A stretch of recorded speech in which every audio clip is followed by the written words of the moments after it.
multiplasenta. Pantesan tuh makanya gue mikir-mikir apaan maksudnya multiplasenta. Ada banyak ya kok. Oh kelilit. Ini mic-nya. Ini Pok. Tapi nih Pok, menarik banget katanya kan jadi Pok tadi tuh udah cerita sempat menjadi survivor ya Mic-nya dong minta tolong. Cuman. Nah. Nah, kan mungkin bisa diceritain dikit lah Pok hubungannya stand up comedy sama akhirnya nggak jadi bunuh diri deh apa? Ntar dulu biar Apa kita tuh? kan nanti kita kayak ini ngegeng kan ada temannya lagi satu lagi kita panggil dulu nih. Oke, baik. Nah untuk ngebahas soal gangguan kesehatan mental ini kita akan langsung ngobrol juga nih, gak hanya dengan Pok Citra tapi juga dengan ahlinya supaya nggak kejebak namanya self diagnose gitu. Nah kita panggilkan ke atas panggung psikolog keluarga, relasi dan self empowerment Kak Mutia Maharini.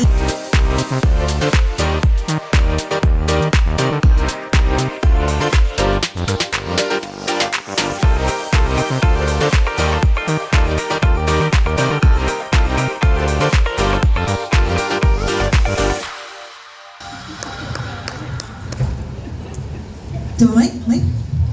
Oke. Selamat datang Kak Mutia juga. Cek. Mbak Cit ya. Asik. Kita ngobrol nih rame-rame nih. Jadi saya ya, dengerin ceritanya Iya, tadi. saya menangis. Hebat banget loh. Alhamdulillah ya Allah. Tepuk tangan dulu dong buat Mbak Citra. Keren banget sih Mbak. Jadi saya mau itu selain ngehibur diri sendiri, mau menghibur orang lain. Karena ngerasain posisinya waktu itu.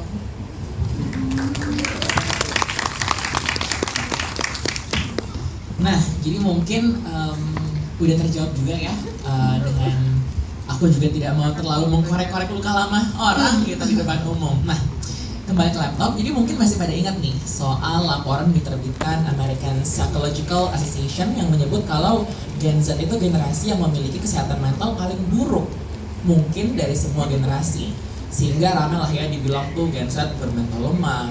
Ini emang iya? Gen Z ini pada ngerasa mental kan lemah? Enggak juga kan sebenarnya. Nah, atau ini sebenarnya terjadi karena situasi yang dihadapi oleh generasi ini memang semakin berat. Mungkin kamu Tia? Oke. Aku boleh nanya penontonnya juga nggak sih? Oke, aku mau nanya, kalau di sini siapa yang mikir kalau Gen Z itu lebih berat masalah-masalahnya dan masalah kesehatan mental lebih tinggi dibandingkan generasi sebelumnya? Yang mikir kayak gitu siapa? Nggak ada. Jadi Gen Z baik-baik aja berarti ya? Oke. Jadi sebenarnya kalau misalnya kita melihat data-data yang ada, emang kelihatannya kalau Gen Z itu tingkat terkait dengan anxiety, depression itu lebih tinggi dibandingkan generasi sebelumnya. Tapi kita harus hati-hati, harus berpikir kritis juga gitu ya, bahwa memang sekarang mental health awareness tuh jauh lebih tinggi dibandingkan dulu-dulu. Nah dulu-dulu millennials, boomers ditanya gitu ya, kamu kesehatan mentalnya gimana? Dia baik-baik aja gitu kan, karena belum paham waktu itu ada loh yang namanya anxiety, ada loh kalau kita tuh udah 2 minggu nggak bisa ngapa-ngapain, kita udah terkapar, nggak bisa konsentrasi, nggak bisa produktif, oh itu tuh namanya depresi gitu.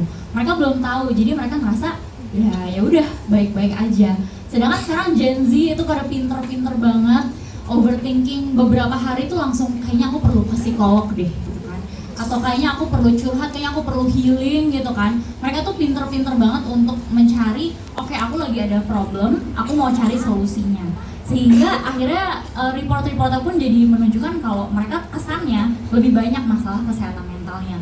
Padahal mungkin dulu millennials juga banyak, tapi nggak pada paham aja apa yang lagi mereka lalui. Itu satu. Terus yang kedua, sebenarnya hal nggak bisa dipungkiri bahwa Gen Z itu banyak juga ya tantangannya ya Mbak. Kalau misalnya dulu kita kan pas SD itu belum ada social media ya, bahkan kita mungkin belum punya HP gitu, SD ataupun SMP. Tapi Gen Z banyak dari TK itu udah main HP, udah ada social media, bahkan mungkin udah di-post-post sama orang tuanya gitu kan.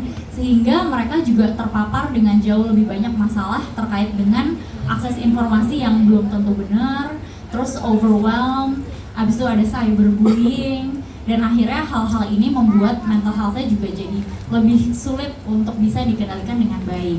Tapi aku mau kembali ke poin utama bahwa Gen Z ini menurut aku ya rata-rata pinter untuk tahu mereka lagi ada masalah apa dan pinter untuk mencari pertolongan juga.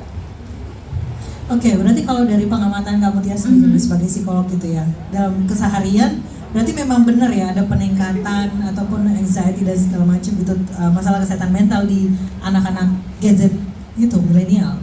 Jadi dibilang ada peningkatan tuh datanya agak susah sebenarnya buat kita bilang meningkat atau enggak, karena lagi-lagi perbedaan akses informasi.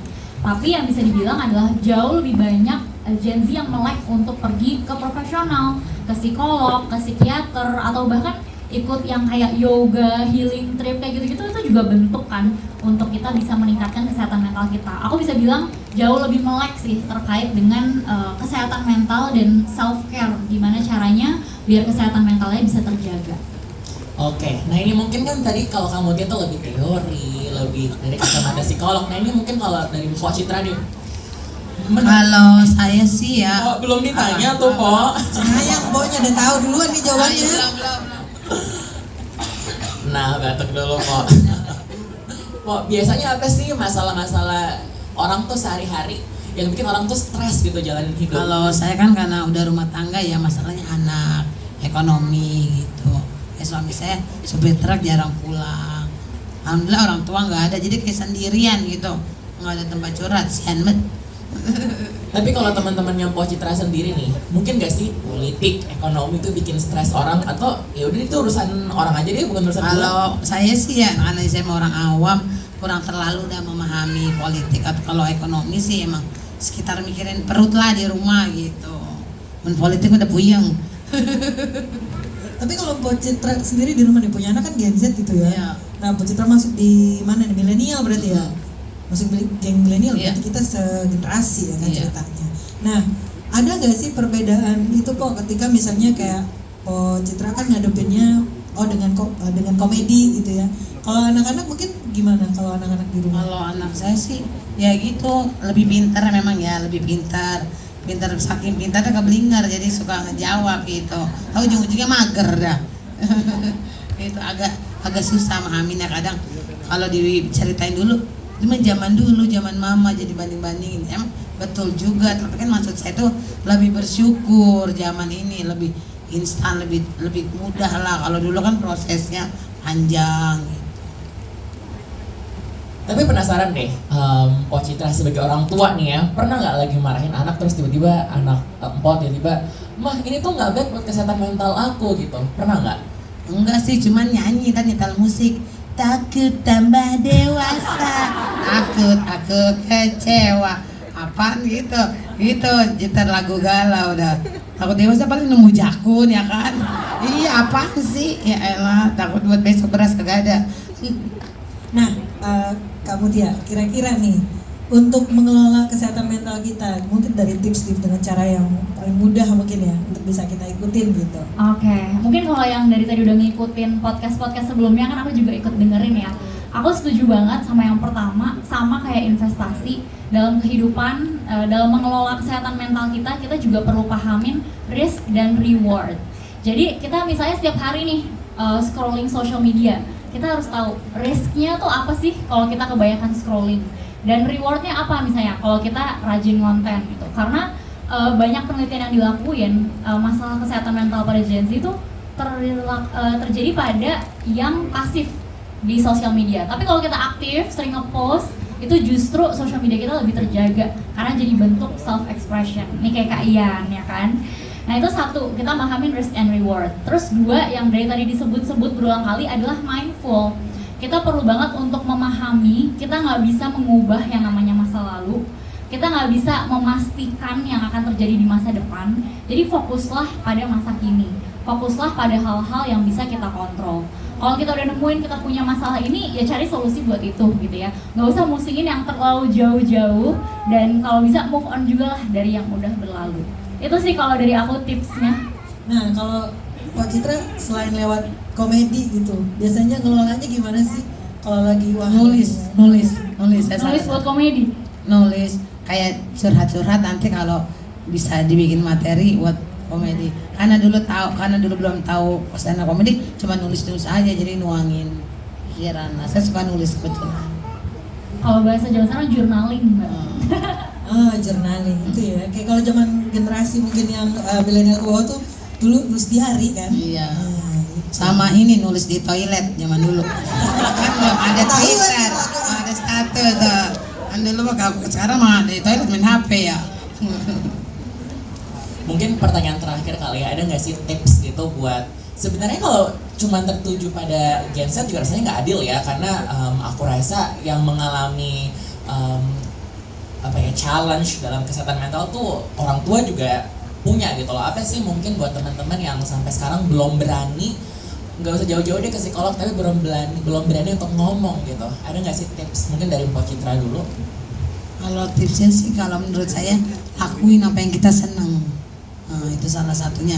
Yang suka masak, yang suka bikin kue, pokoknya sama terus belajar lah, baca apa gitu. Alhamdulillah saya padahal mah pendidikan saya cuma SMP doang tau. Tapi saya pengen belajar, kan berusaha.